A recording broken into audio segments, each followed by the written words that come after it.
Hi, it's Gab here with the Transformer version of Dad. Hello, I'm Skyping in from Nova Scotia. Optimus Phil. Optimus Fidelity. From Nova Scotia. Happy Canada Day, by the way. Who are you telling me? Happy Canada Day? Yeah, well, and our Canadian viewers. All the viewers. And happy 4th of July coming up to our American viewers. So, of course, the movie of the weekend, the big movie of the summer, some might say, is Transformers 3. Oh, God. Have you just summarized your whole review? Well, I've just come from seeing it. I went to see it in Bridgewater, Nova Scotia, a small town near the house here. I have to report to you, there was very few people in the audience, which surprised me. Okay. But, it was the whole thing, big screen, 3D, the lot. Yeah, by the way, you don't need your 3D glasses for this technical marvel that we have going on here. And by the way, it's a long movie. Yes, I'm aware of that. I saw it too. It's pretty long. Well, I mean, For the drink, as you can see. well, yeah, booze always helps Dad with the rougher movies that we see. Dad is notorious for hating Transformers 2. A lot of people hated it, but I think it's the first time you used the word suck on Gab Dad. Well, to summarize my views about Transformers 3, Transformers 2 still is, as far as I'm concerned, the worst movie ever made. The benchmark. It's a benchmark. And Transformers 3 has not displaced it, has not dislodged it as the worst movie ever made. It came close, but it didn't quite do it, in my opinion. Okay, so you liked it. No, I didn't like it. No, I hated it. You hated it. But I didn't hate it with the deep and intense and bitter hatred that I have for Transformers 2.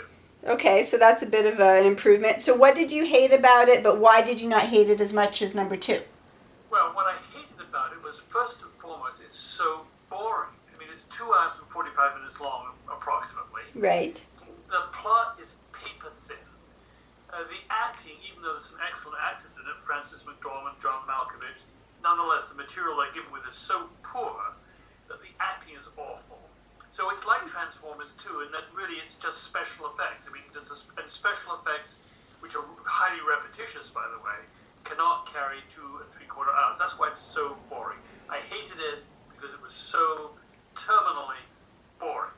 Well, I have to agree with you on the story. I was not compelled at all by the so-called story. You say it was paper thin. I say it was on shredded paper. It didn't even make... It's ridiculous. It doesn't make sense. I didn't really care. I think the worst part is at this point I'm just pretty apathetic about the whole deal.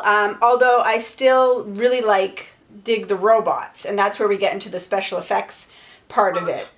The reason why you asked me why I didn't hate it as much as I hated Transformers 2, I think there's 2 reasons. The first is Transformers 2 was kind of manic. It was like this kind of constant activity and very loud music.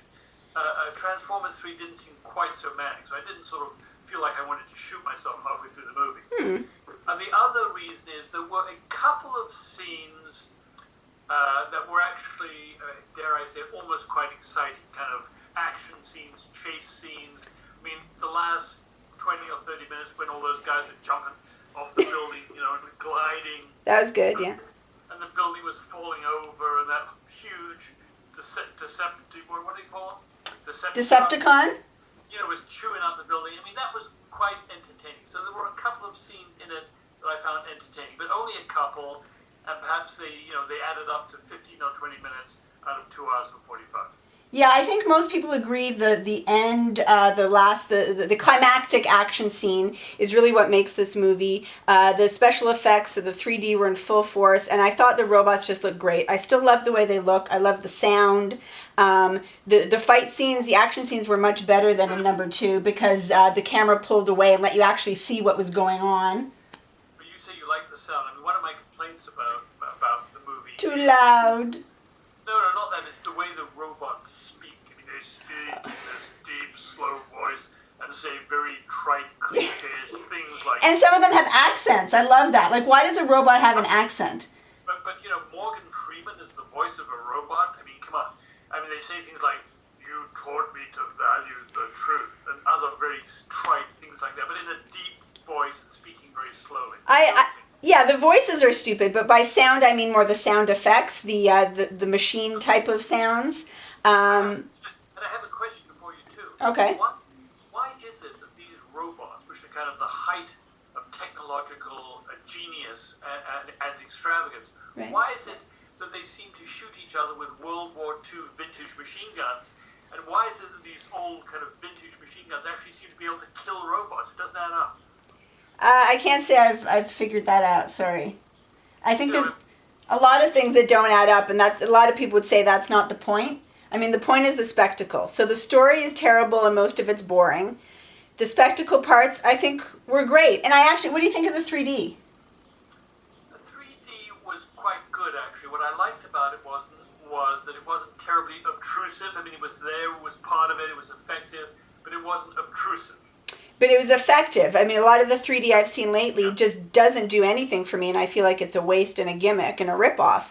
And this, I actually experienced some of the 3D effects and felt that it was quite, I mean, that's what 3D should be more like. So I was quite pleased with that. Yeah, well, I would say it was a good movie for 3D, although I dislike wearing those clunky glasses. As opposed to your glasses that you that you wear every day. Yeah. I mean, the stylish ones.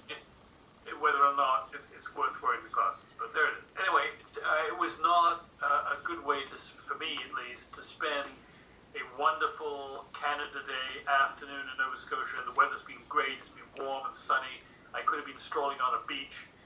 Instead of that, I was in a 3D dark room watching this crap. Oh, crap. The word comes again. Did it suck, though? It definitely sucked. By By the way, it must have cost a fortune to make this film. Do you know how much it cost? I don't know. Hundreds of millions. It must have cost over $100 million, and you have to ask yourself, why?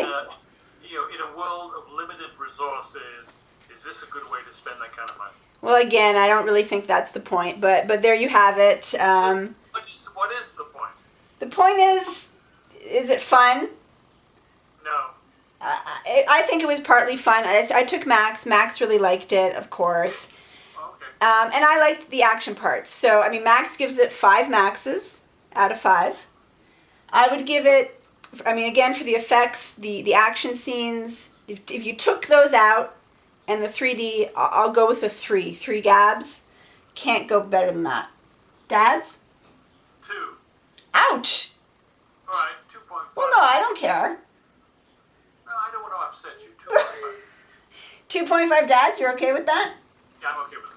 Okay, so not as bad as number 2, but it still sucked. Frances McDormand, you should be ashamed. I know, and John Malkovich. And John Malkovich, is it really come to this, John Malkovich? Did you like the young, new, the blonde, the girlfriend? We'll end with that. Well, she certainly had some appeal. I have to admit that. She's one of the special effects. Yeah, she was a special effect, that's for sure. But other than that, dumb, bad actress. But she had certain, shall we say, attributes. Charms, right. Okay, I guess we'll leave it at that. Well, thanks for playing along and being a good sport about it, Dad, and maybe hopefully our next movie will be better. All right, well, there you go. There you go. Thanks, Bye. Dad. Bye. Thanks for watching.